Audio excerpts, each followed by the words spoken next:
Meus irmãos, vamos abrir a palavra de Deus. Que a graça, que a paz de Cristo seja com cada um de nós nesse dia, nessa manhã.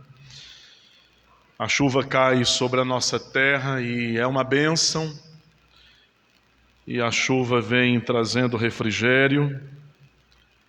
Nós pedimos a Deus que também desça sobre nós a chuva da sua bondade, da sua misericórdia, do seu perdão, a chuva do seu Espírito nos refrigerando a alma. Palavra de Deus, livro histórico do Antigo Testamento, livro de Neemias, capítulo de número 4, nós vamos para a segunda parte da mensagem, no capítulo 4. Nós falamos domingo passado pela manhã sobre desafiados a permanecerem firmes diante da oposição. Esse é o tema, é o título da mensagem dessa manhã ainda, parte 2, desafiados a permanecerem firmes diante da oposição, parte 2. Nós vamos ler a parte final, na verdade a grande parte desse capítulo, a partir do versículo de número 7.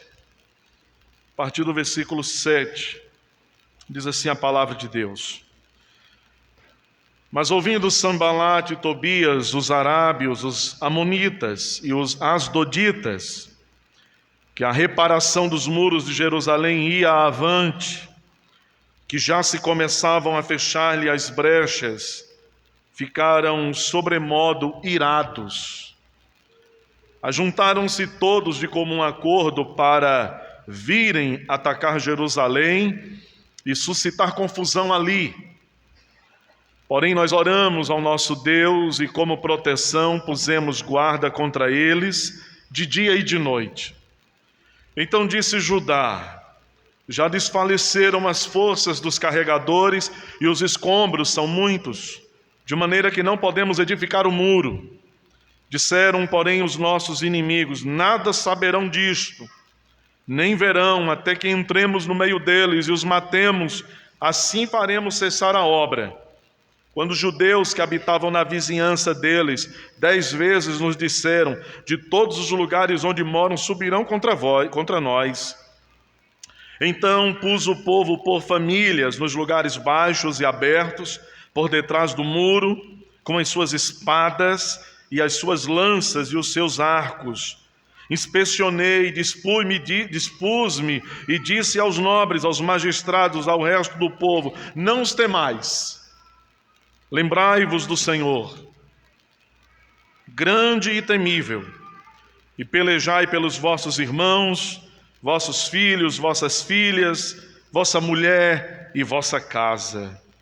E sucedeu que, ouvindo os nossos inimigos, que já o sabíamos, e que Deus tinha frustrado o desígnio deles, voltamos todos nós ao muro, cada um à sua obra. Daquele dia em diante, metade dos meus moços trabalhavam na obra e outra metade empunhava lanças, escudos, arcos e couraças. E os chefes estavam por detrás de toda a casa de Judá. Os carregadores que por si mesmos tomavam as cargas, cada um com uma das mãos fazia a obra, com a outra segurava a arma. Os edificadores, cada um trazia sua espada à cinta, e assim edificavam. O que tocava a trombeta estava junto de mim.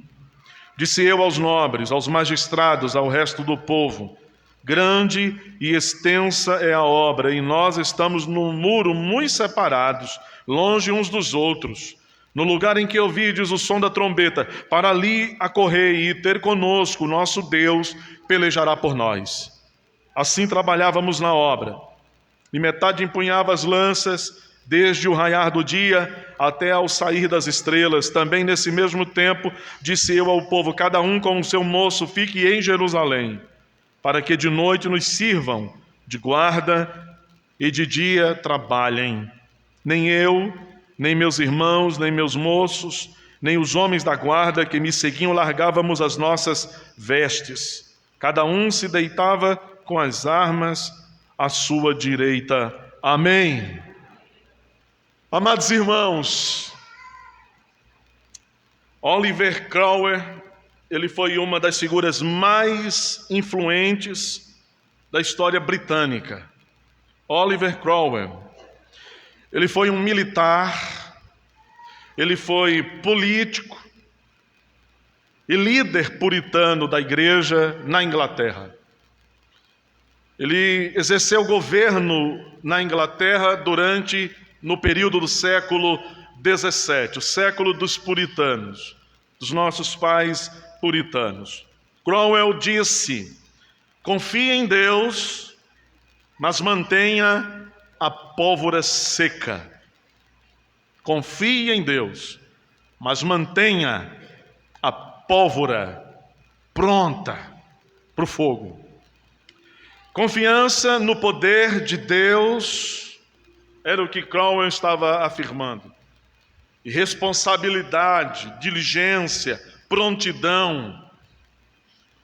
Na mentalidade de Oliver Cromwell, isto se conjugava sem nenhum atrito, sem nenhuma tensão, sem nenhum problema, sem nenhum tipo de confusão. No domingo passado, nós vimos como, tão logo os inimigos de Israel, eles souberam do andamento da obra, de reparação dos muros, de reedificação das portas, de reconstrução da barreira mais importante de proteção dos judeus ali em Jerusalém.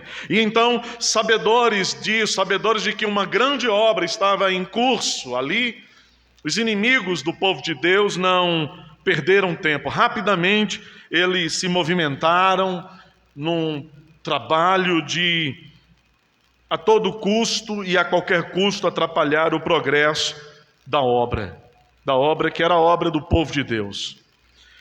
Aqueles homens estavam, como vimos na primeira parte do texto, movidos por um ódio descomunal, visceral, crudelíssimo, e cheios de ira e de ódio, eles, abrindo a boca, eles afrontavam o povo de Deus. Palavras desanimadoras, palavras que eram verdadeiras flechas incendiárias, lanças pontiagudas, com um único objetivo: abater a força daquele povo, fazer aquele povo fragilizado, desacreditado, sem esperança de que seriam capazes de levar à frente, que dirá, de concluir aquela obra. Aquelas palavras, diz o texto que nós trabalhamos no domingo passado, eram palavras de zombaria. Mas a resposta de Neemias, e consequentemente a resposta daqueles homens que estavam envolvidos com ele no projeto de reconstrução dos muros de Jerusalém, de reparo das brechas, que obra!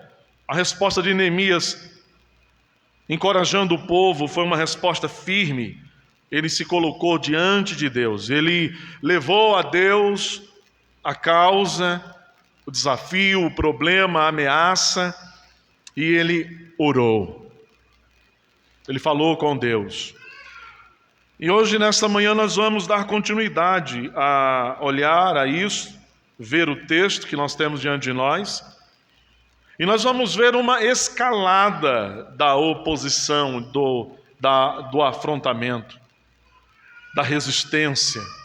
Aquilo que começou ali em palavras, aquela resistência e oposição que se iniciou em palavras de zombaria, de descrédito, de afronta, de desprezo. Agora esta oposição sofre uma escalada, um crescimento, e agora o que eram só palavras depreciativas, desanimadoras, afrontadoras, se converte em um plano mais invasivo, um plano mais arrojado, um plano muito mais perigoso. Agora, a vida daquelas pessoas, a vida do próprio Neemias, é alvo de um ataque físico, de um ataque militar. Mas, meus irmãos, além de sermos capazes de uma leitura até mesmo modesta, simples deste texto, e a partir dessa leitura sermos capazes de enxergar exatamente isso, como nós acabamos de ler, o que nós temos neste texto é uma amostra de como Neemias ele confiou em Deus. Ele confiou em Deus.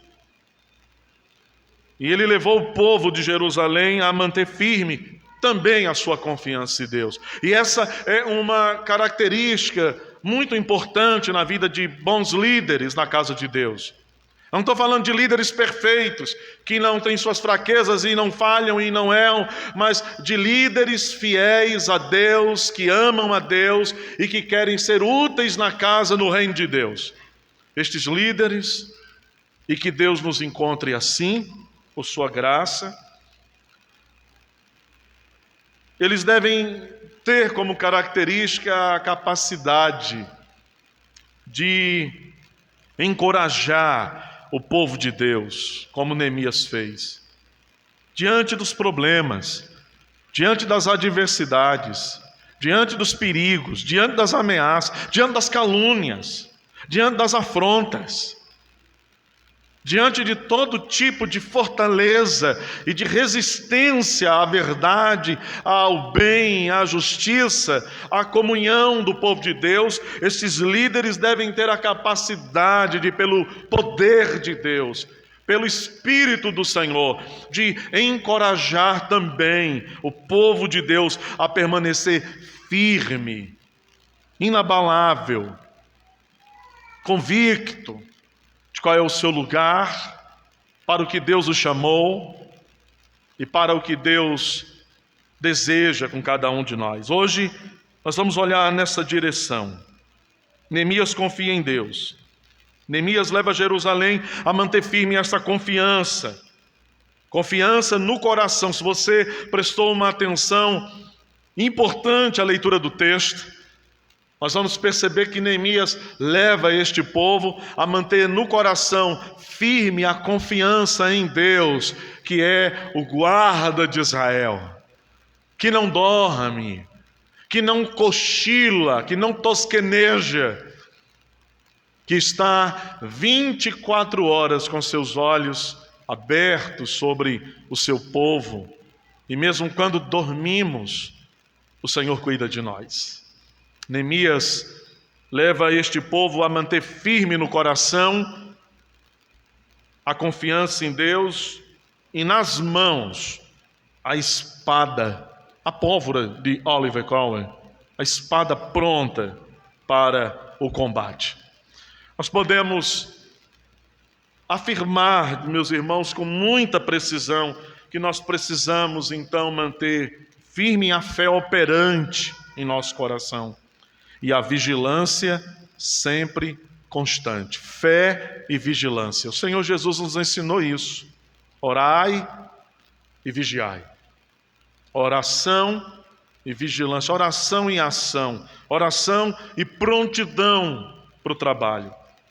Nós somos, portanto, desafiados também a permanecermos firmes diante de toda e qualquer ameaça, toda e qualquer oposição e de todo e qualquer problema, dificuldade de sabor que chegue diante de nós. Nós vimos no início desse capítulo, portanto, uma verdadeira coalizão contra o povo de Deus, formada com o intuito de atrapalhar os planos de Neemias e do povo de Judá. Uma verdadeira coalizão do mal, um ajuntamento, um conglomerado, um colegiado de líderes perversos, maldosos, odiosos do povo de Deus, que se juntaram, que se mancomunaram, deram-se as mãos. Parece que eu estou descrevendo o painel do nosso país, né? Em muitas instâncias. Mas não, esse é o painel que o povo de Deus está assistindo, vendo diante deles. E estes homens se juntam. Sambalate é um nome interessante na narrativa desse texto. Sambalate é essa essa pessoa principal, esse homem em nome de destaque, e com seu grupo, eles tentam agora degustar, eles precisam engolir a triste decepção de saber que as palavras terríveis que eles haviam dirigido ao povo de Judá, a Neemias e aos homens de Jerusalém, não haviam surtido efeito. Eles agora estão sabedores de que as afrontas, as palavras tão afiadas, como veneno de víbora, não surtiram o efeito que eles esperavam. Eles falaram contra, eles falaram mal, eles atacaram, eles desdenharam, eles riram, mas o povo de Deus permaneceu firme no seu lugar, olhando para o que importa, foco na direção certa. Irmãos, quantas vezes não somente nós como líderes na casa de Deus, mas você que está envolvido em algo na igreja, e você que é membro da igreja, nós de maneira geral, em linhas gerais, quantas vezes não somos tentados a perder o foco daquilo que vale a pena, daquilo que agrada a Deus, daquilo que de fato importa. Palavras, às vezes apenas palavras, fazem com que a gente se desvie da direção certa. E nós precisamos aprender com a história do povo de Deus que palavras podem até machucar e ferir, mas elas não podem ditar a nossa vida. As palavras contrárias que nos ferem, que nos machucam, elas não podem se tornar senhores da nossa vida de agora em diante. Agora porque falou mal de mim, porque me ofendeu, porque isso e porque aquilo, aí eu agora também, isso e aquilo outro. Nós precisamos aprender, e a palavra de Deus diz que estas histórias que estão aqui para nós, nos contando das vivências, das experiências do povo de Deus no passado, elas são para o nosso exemplo. Não é isso que Paulo diz? 1 Coríntios capítulo 10, eu errei ou estou certo? São para exemplo nosso, são para que a gente olhe e diga assim: meu Deus, é verdade. Veja, palavras terríveis, palavras crudelíssimas, palavras pesadas, mas o povo de Deus, ao invés de se tornar refém da ofensa, eles se colocaram em oração diante do Senhor, e eles encontraram força, eles se mantiveram no propósito, no foco, na direção. Isso é para nós, irmãos, isso é para mim, isso é para nós presbíteros, diáconos, para você que é membro da igreja, porque nenhum de nós está livre disso, nenhum de nós. A notícia chega até aqueles homens cruéis, é o que lemos, não é o que eu inventei. Eles sabem agora que a obra estava em plena execução. Que coisa extraordinária. Lendo esse texto, eu me vi chamado muito a atenção de perceber essa ênfase do texto. A obra é grande, e a obra estava a todo vapor. Irmãos, a igreja de Deus está envolvida com tantas frentes de trabalho.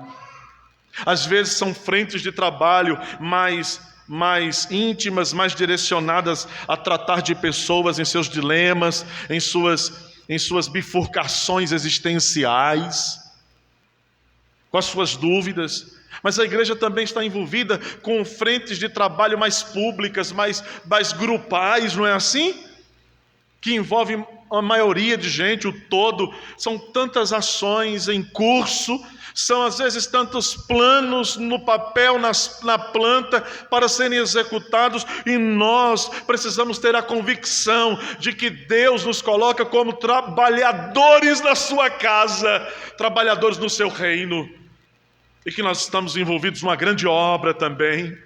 Nós estamos numa grande obra. Se você não enxerga isso ainda, se você não percebeu isso ainda, que você está envolvido numa obra que é grande, que é importante, busque a Deus. O Senhor abre os meus olhos. Se é isso de fato, eu não estou enxergando, então põe o colírio nos meus olhos para que eu veja. Desvenda meu coração para que eu sinta. Destapa meus ouvidos para que eu escute. E dá-me, meu Deus, a coragem, a capacidade de responder agradavelmente ao Senhor. Aqueles homens então escutam, os muros estão sendo levantados, as brechas estão sendo tapadas, as portas estão encaminhadas, os escombros estão sendo removidos, o pó está sendo varrido. Quanto pó que precisa ser varrido de tanto coração, irmãos. Tem gente que está com a pilha de pó, uma montanha de pó sobre o coração, não consegue mais sentir pelo Espírito o que deveria sentir. Pó de ressentimento, pó de mágoas, pó de tanta coisa ruim, pó de desilusão, pó de orgulho.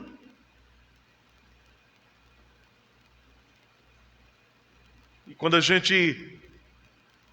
Todo mundo tem um dia da semana, né? Que dá aquela limpada na casa, né? Melhor, mais geral, né?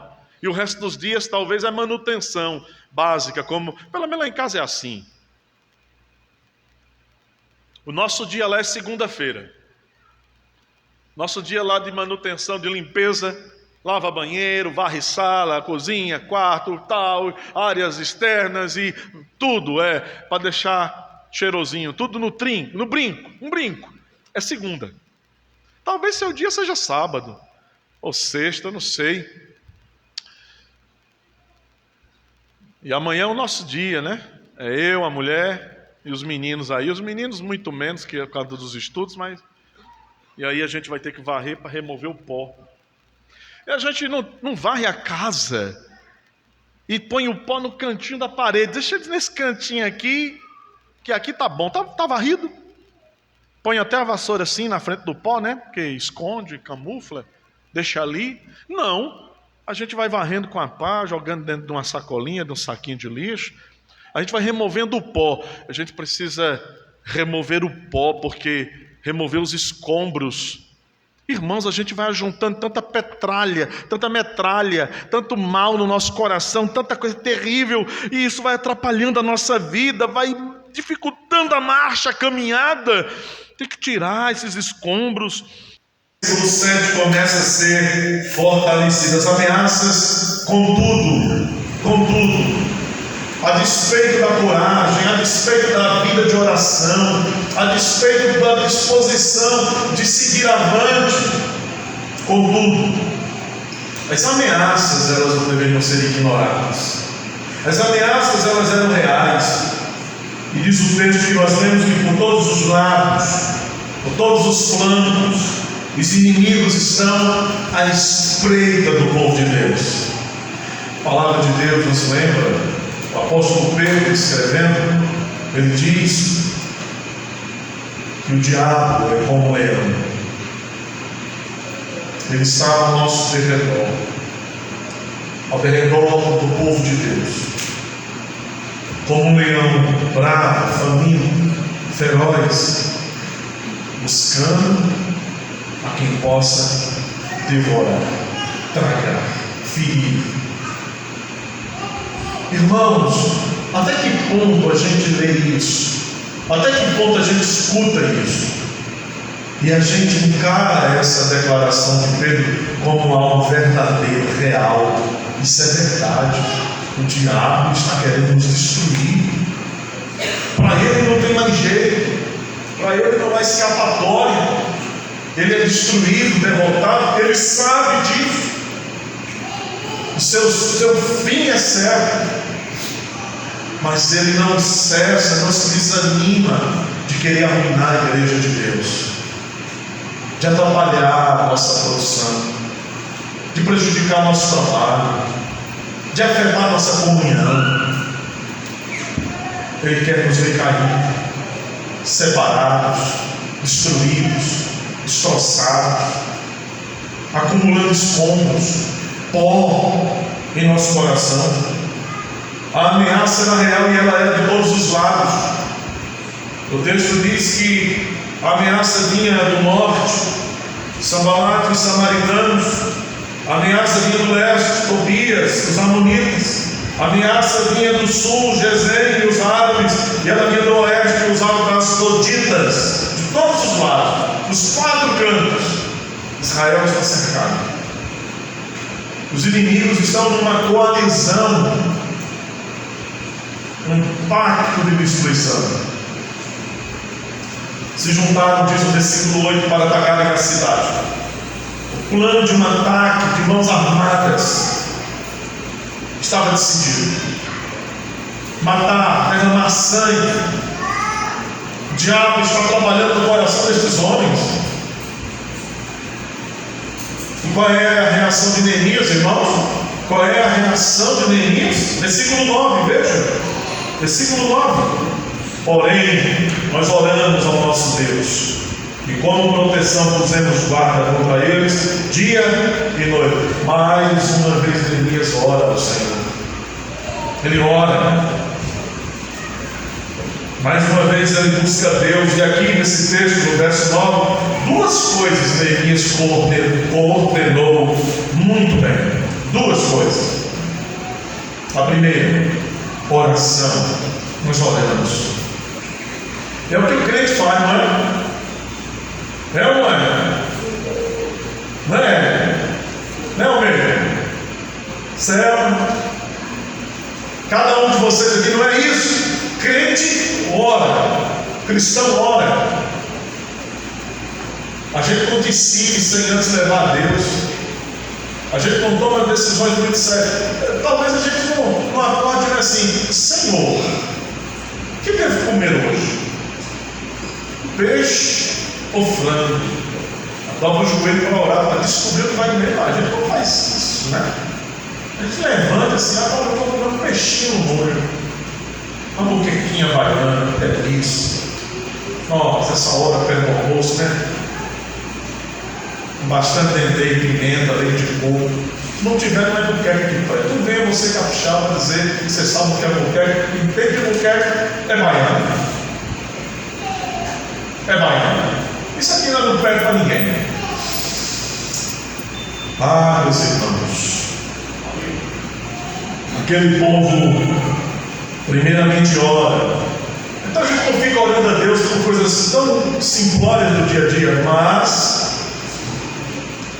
a gente tem que tomar decisões, a gente tem que, enfim, a gente deve orar a Deus. Diante dos problemas, às vezes quer tomar uma decisão, fazer algo que te ora a Deus.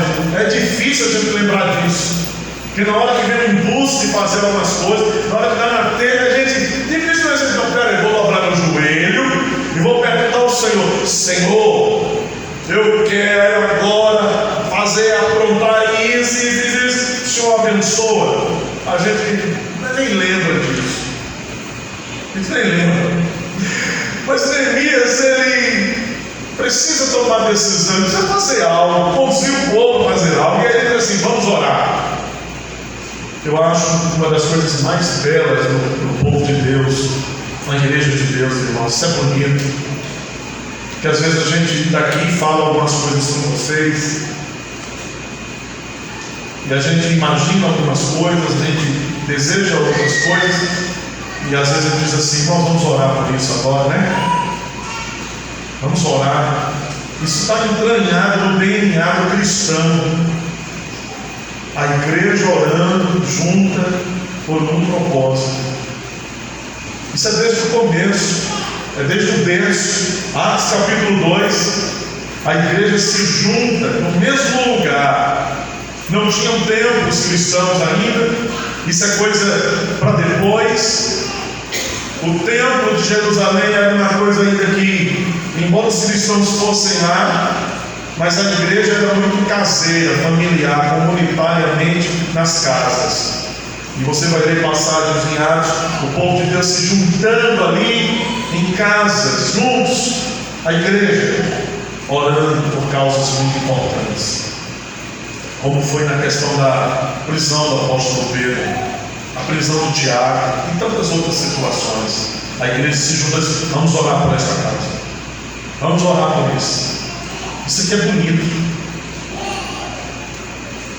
Eu sei que a igreja ora e aquilo que a gente pede a Deus, às vezes Deus faz diferente. Porque nem sempre a gente consegue exatamente pedir exatamente aquilo que Deus quer, porque a gente não sabe o que Ele quer. A gente orou pela nossa irmã Ângela. A gente orou ao Senhor por ela. A gente pediu ao Senhor que usasse de misericórdia e que restaurasse nossa irmã e ela pudesse estar conosco aqui hoje. Era o desejo do meu coração e do coração de vocês. E é honesto e é legítimo, não tem problema. A gente pediu segundo o que a gente desejava. Deus aprecia isso. Porque nisso a gente expõe o amor, o afeto cristão. Mas o Senhor tinha outros planos, meu irmão, maiores do que os nossos. Muito maiores. Em seus eternos decretos, Ele já havia estabelecido que ela haveria de concluir a sua tarefa, o seu trabalho, a sua missão aqui, entre nós e no mundo. Porque a gente não parte antes da hora, nem depois da hora. Deus tem um dia, um ano, uma hora já certa, e que nós desmamaremos de vez desse mundo e partiremos para o Senhor.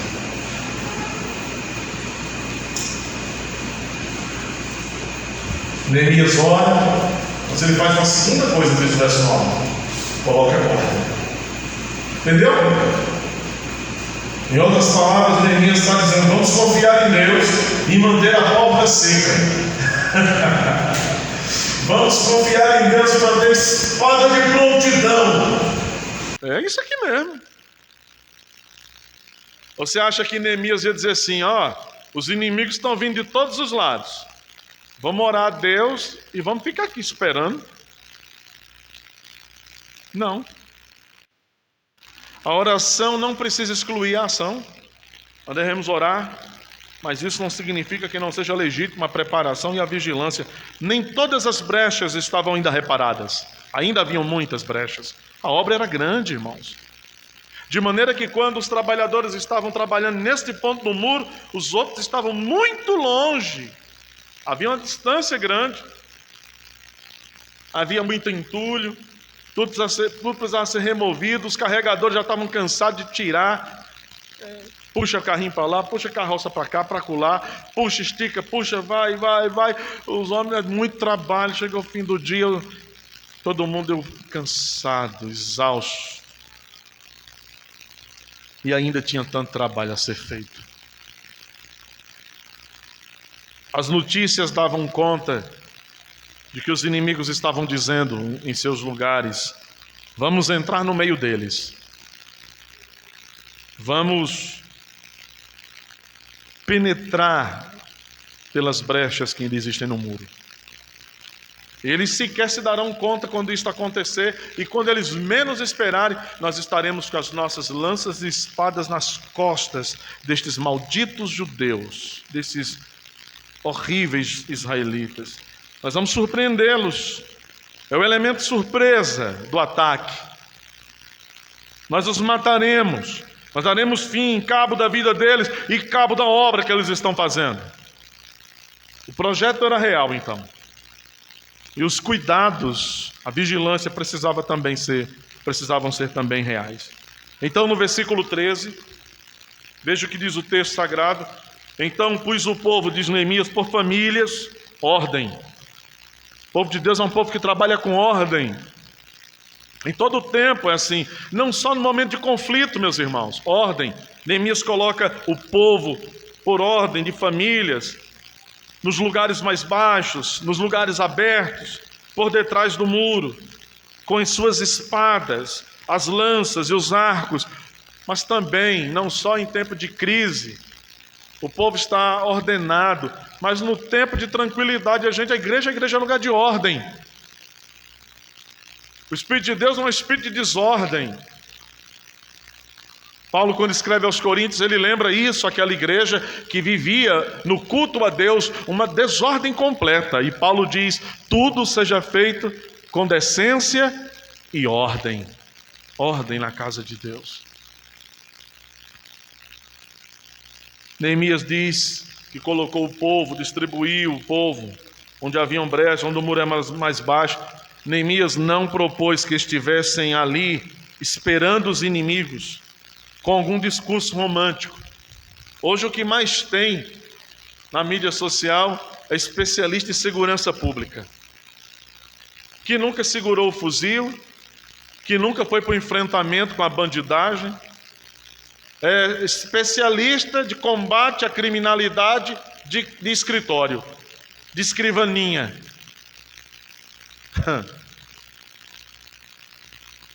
Parece até aquela história. Hoje o que mais tem é pastor dentro da igreja, é teólogo.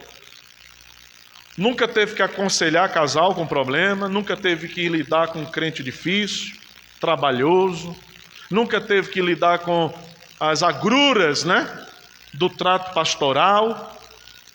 Mas o que mais tem é gente pronta para dizer como é que tem que ser as coisas, como é que tem que ser a doutrina, como é que a pregação tem que ser assim, e pastor, e aqui.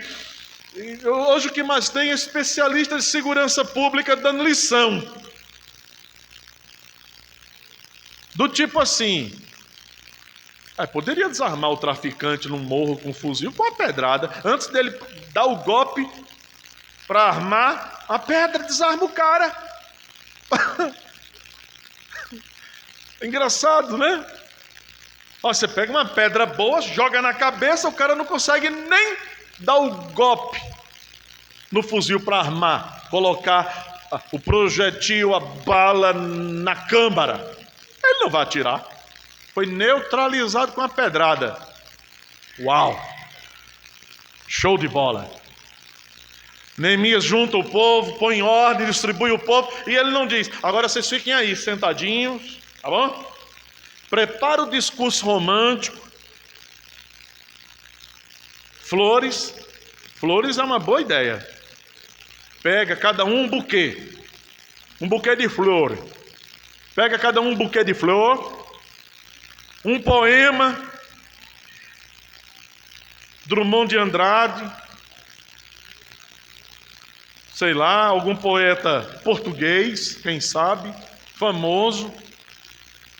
Quando os inimigos vierem armados, cheios de ódio, para matar vocês, seus filhos, destruir a obra, aí você assim, calma, vamos dar as mãos, segurar a bandeira branca e cantar o hino da paz. É isso que a gente lê no texto? Não. Neemias ora, Neemias diz: fica aqui você, segura a espada, meu filho, com força, segura a lança, pega o arco, prepara a flecha. Quando eles vierem, sabe o que fazer. Isso é legítima defesa. A ordem era: fiquem a postos. Mas o que é precedente ao agir?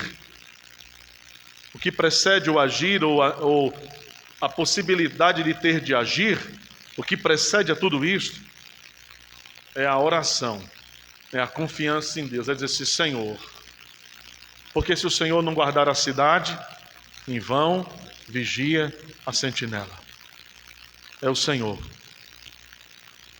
Protejam suas vidas. Versículo 14. Neemias inspecionou os nobres, os magistrados, o resto do povo, mas ele diz: não temam, lembrem-se do Senhor. O Senhor é grande, o Senhor é temível, e pelejai por vossos irmãos. Lutem pelos vossos irmãos, lutem pelos seus filhos, lutem por suas filhas. Nós estamos como igreja de Deus num mundo em que precisamos lutar pelos nossos filhos, lutar pelas nossas filhas, lutar pelas nossas famílias. Não é uma luta exatamente como esta, exatamente física. São outras batalhas, outras modalidades, batalhas ideológicas, batalhas do pensamento. Os inimigos estão tentando roubar o coração dos filhos, dominar a mente dos filhos, fazer os nossos filhos, adolescentes e jovens, não acreditarem no Deus vivo, pessoal, real, que ouve a oração, que responde, que é poderoso, que faz milagre. Eles estão tentando fazer uma confusão na cabeça dos nossos filhos. O patetismo, o ridículo. Chega a um ponto, irmãos, que a gente há algum tempo diria assim: não será possível isso. Hoje não existe mulher. No dia das mães você não pode ser chamada de mulher. Você é um ser que gesta. Não aceite isso. E ensine os seus filhos a não aceitar isto. E o que eu estou falando não é um discurso político, pelo amor de Deus. É o confronto de um ministro do Evangelho contra mentiras, falácias e enganos que são propagados como poderes contra o conhecimento de Deus.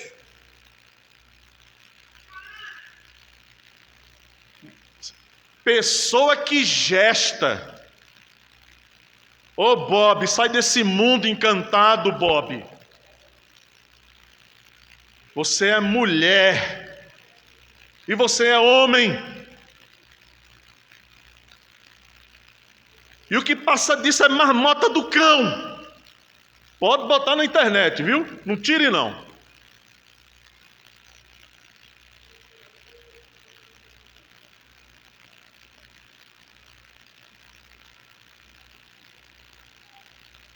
Já viu que agora nas escolas eles estão tentando proibir agora o Dia das Mães? Não.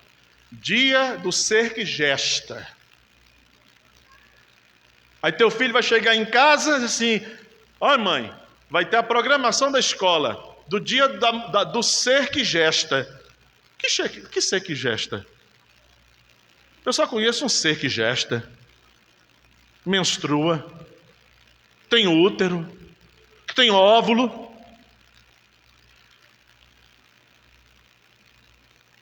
Essa violação brutal. Eu queria saber se esses homens que agora se enquadram em outro espectro identitário, se eles vão para o urologista ou para o ginecologista. Porque a próstata está lá de qualquer jeito. Pode mudar a cara por fora, mas ela está lá dentro. Nós vivemos uma batalha em todos os sentidos. Desde cedo nós temos treinado nossos filhos para confrontarem as mentiras na escola. E eles muitas vezes voltaram da escola nos contando como eles confrontaram professores em sala de aula, com respeito, mas dizendo: professor, não é assim não, professora, está errado. Eu não aceito, não creio nisso, não é assim. A verdade é diferente. Há uma batalha, os inimigos estão por todos os lados. Por todos os flancos. Estão tentando dizer para os nossos jovens que essa história de virgindade é bobagem, isso é coisa da antiguidade. O negócio é ser feliz, hedonismo, prazer pelo prazer. Mas nós queremos dizer para os jovens dessa igreja aqui: virgindade é bênção de Deus.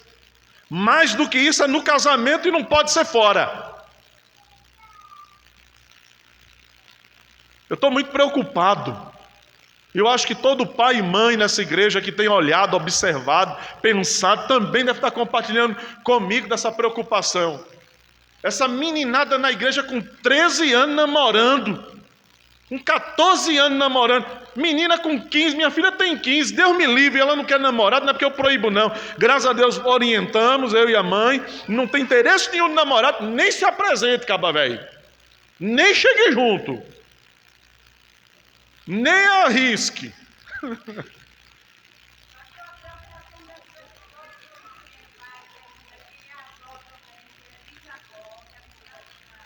É verdade, é isso. Quem é avô, quem é vó, tio, tia, que tem a cabeça no lugar, irmãos, pai e mãe. Se teu filho, tua filha está sassaricado, o fogo está comendo nos pés e subindo, entendeu, né? O fogo está comendo nos pés e está subindo, labaredas. Tua filha, teu filho com 14 anos namora. Isso vale para menina e para menino, viu? Que aqui não tem diferença não. É por isso que as notas são baixas, é por isso que você vive gastando dinheiro com aula de reforço, esse moleque passando na corda bamba, porque a mente dele não está focada no que deveria, paixão divide o coração. E eu posso dizer isso com muita propriedade também de experiência, porque eu não nasci num lar cristão com essa referência, com esse ensino, e muito jovem, precocemente, já me adiantei com a turma da minha idade nas paixõezinhas dos adolescentes. E aí a gente não estudava, não tinha tempo, ia estudar cálculo da raiz quadrada, ficava pensando na menina, pau na prova, errava, porque não aprendia. Entendeu como? Então assim, a gente está vendo a coisa errada. O mundo está dizendo para o teu filho, para a tua filha, deixa de ser besta, tua mãe nem está vendo. E nós estamos perdendo essa guerra, perdendo essa batalha. Nós não estamos colocando ordem, nós não estamos segurando a arma. Você tem que fazer o que precisa fazer e segurar a arma para defender a tua família, tua casa, teu casamento, teus filhos dos inimigos. A coisa vai piorar. Vai piorar. Eu estou dizendo a você que vai piorar, que a Bíblia diz isso.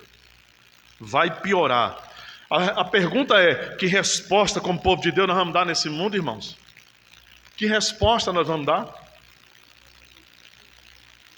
Neemias coloca a ordem, o povo em prontidão. Provérbios 24:10 diz: se te mostrares fraco no dia da angústia, a tua força é pequena. Se você se mostrar fraco, frouxo no dia da angústia, da luta, da batalha, a sua força é bem pequena. Neemias, a palavra de Deus está ensinando aqui e reverberando o que Neemias vive nos seus dias. Não mostre fraqueza diante dos inimigos. Não mostre fraqueza. Eu lendo isso aqui, lembrando, né, que lá no esporte que a gente treina, o boxe, a gente aprende o seguinte, que mesmo que o golpe do seu oponente doa, você não pode demonstrar a ele que doeu. Você tem que manter a guarda firme, fecha a cara, engole o choro, porque se o teu adversário perceber que o golpe entrou e machucou, ele vai perceber fraqueza em você e vai investir de novo no mesmo lugar. Você tem que engolir o choro. Morde os lábios. Doeu, eu sei que doeu, não doeu, encaixou bonitinho, foi, aquele jab, aquele direto, o gancho, o cruzado, ai meu fígado, doeu, segura, aperta a mão, não baixa a guarda, encara o inimigo. O mundo está golpeando a igreja. O diabo está golpeando a igreja. E nós precisamos da armadura do Espírito de Deus. Precisamos do escudo da fé, da espada do Espírito, da couraça da justiça, do capacete da salvação, do calçado, das sandálias da preparação do Evangelho, para permanecer firmes no dia da batalha e vencermos, irmãos. Firmeza, oração, prontidão. Uma só pessoa de coração frouxo, medroso, derrete o coração dos outros. Sambalate e sua coalizão caminhando para o fim. Eles são informados agora, chega até eles. É um leve trás, né? Eles falam um negócio lá, chega para Israel, Israel chega para eles. Então vai, informação, comunicação. Toda guerra tem comunicação. E Sambalate sabe agora que o elemento surpresa do ataque, da invasão, já não é mais uma vantagem para eles.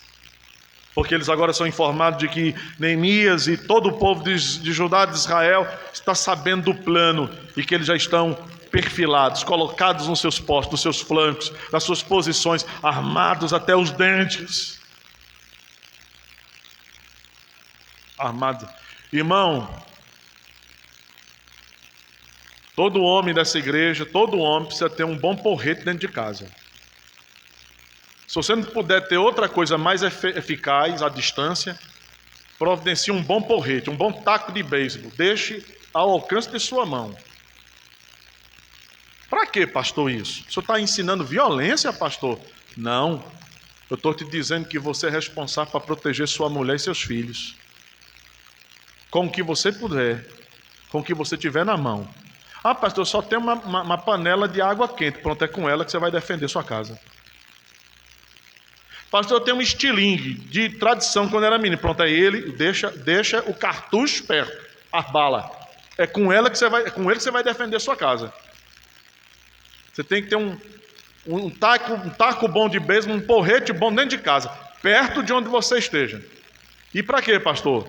Quando o invasor entrar na sua casa, você não vai pedir licença a ele. Você pode até morrer, mas antes você tem que tentar desmantelar o infeliz. Você tem que defender sua casa. Se eu não estiver na minha casa para defender minha casa, ele tem que defender a casa. Ele tem que defender a casa. É obrigação nossa. Ai, pastor, e o conselho da igreja não vai me disciplinar? Não, vamos dar um prêmio para você, rapaz, depois. Parabéns, honra ao mérito. Honra e mérito. Diploma, crente valente. Não se acovardou, desmantelou o ladrão quando entrou dentro de casa. É tua casa, tua família, tua mulher, teus filhos, é teu santuário, é teu templo, tu é o sacerdote. Protege, cultiva, defende. Ô glória!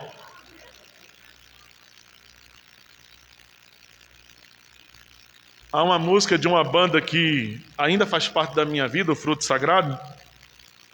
E há uma música que diz assim: não nos encontrarão entre os frouxos e fracos. Não. Não. Irmãos, versículo 15 diz que Deus frustrou os desígnios dos inimigos de Neemias. Está aí no verso 15. E sucedeu que, ouvindo os nossos inimigos, que já o sabíamos e que Deus tinha frustrado o desígnio deles, voltamos todos nós ao muro, cada um a sua obra. Jó diz que nenhum dos desígnios do Senhor são frustrados. Nenhum desígnio do nosso Deus é frustrado. Não. Mas Ele frustra o mau desígnio do coração dos homens. Ele frustra. Ele sabe onde os nossos opositores estão. Ele sabe onde os inimigos pessoais nossos estão. Ele sabe onde os inimigos da igreja moram. Ele sabe onde é o endereço deles. Não se preocupe, povo de Deus. Confie em Deus. Vigiem, estejam prontos. Deus peleja por vós. E eu termino lembrando que esse texto vai dizer que a obra não para, continua. As ameaças não paralisaram o serviço. O perigo ao qual estavam expostos não bastou para fazê-los parar. E não bastará para nos fazer parar também. Palavras, ameaças, tentativas de fechar a igreja, de prender pastor, não vão parar a obra de Deus. Irmãos, quantas verdades práticas nós temos aqui. Quantas? Nós vivemos num mundo perigoso para todos os verdadeiros seguidores de Jesus.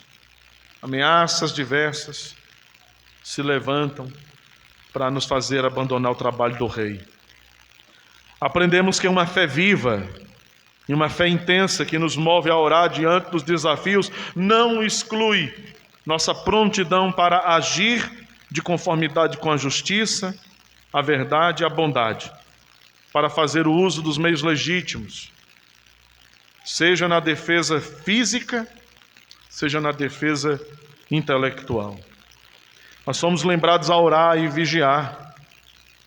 Somos lembrados de que Deus é poderoso para frustrar o intento dos maus e dar livramento à igreja dele. Portanto, esse texto é um poderoso incentivo a confiar firmemente no cuidado do nosso Deus. Amém. Amém. Que Deus aplique sua palavra ao nosso coração, irmãos.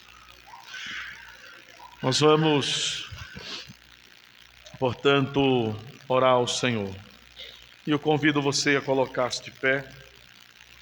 Ah, está desligado, né? Ah, descarregou também? Não? Ah, ok. Não, então vamos deixar quieto, para a gente ganhar tempo. Deixa para a noite.